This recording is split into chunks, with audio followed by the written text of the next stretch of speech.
just do a quick example of a property which was your primary residence, and then you, for a couple of years, and then later on you ended up renting out this property for a couple more years, and then you disposed of the property whilst you were renting it out. So how do you calculate the capital gains tax on this? So let's just look at a few things. You purchased the flat, as an example, in 2006, used it as a primary residence from 2006 to 2021. Then you rented out the property from 2021 to 2025, disposed of the property in 2025.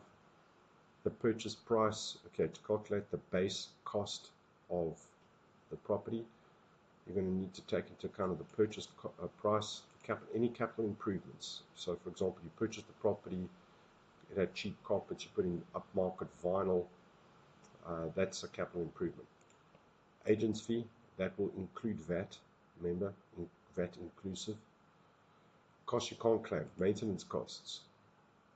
Example, your geyser breaks, calling out a plumber to fix the cistern, water blockages, whatever. Any kind of maintenance cost, that is not going to be added to the base cost of the asset. Transfer costs and bond registration costs. You can't add these costs to the base cost. So let's just look at a quick example. You sold the property for 1.85 million. You purchased it for 745,000. You had 60,000 rands worth of improvements. Your agent's fee was 138,000 rand. Okay, so what is your base cost? Your base cost is the purchase price, improvements, and the sales cost, so it's 943,000 rand.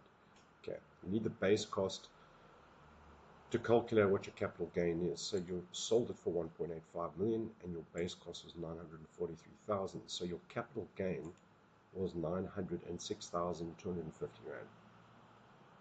Your primary residence, it was your primary residence from 2006 to 2021. So what you have to do now is you have to take your capital gain and apportion it for the number of years that it was your primary residence. So you're taking this and you're apportioning it. You can see the formula there. 15 out of 19 years. And then when it was, you're going to apportion this capital gain when it wasn't your primary residence. Okay, so it's 4 out of 19. So you've just split that up. It gives you that number there, right? And then you work on the CGT inclusion rate, which is 40%. So you take the 715,000 and you multiply it by 40%. You get to 286,000 rand. Then you take this 190,000 when it wasn't your primary residence, multiply that by 40%, and you get you 76,000 rand. So how do we calculate the capital gains tax on this? So this was your primary residence CGT portion. So let's just even further complicate things. This property was owned by two individuals with a 50-50 share.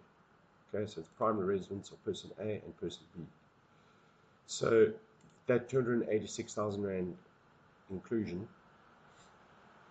is going to be split 50-50, which is 143,092 rand each per person, right? Now you probably already know about the 2 million rand exemption for your primary residence.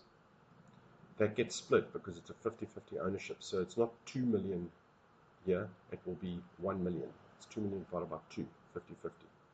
Okay, there it is.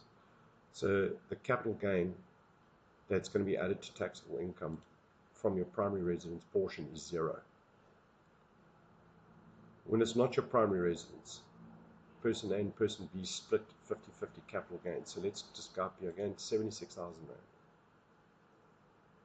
Okay, that's going to get split 50-50, which is 38,158 rand. Okay, your annual exclusion per person, remember there's an annual exclusion for capital gains of 40,000 rand per person.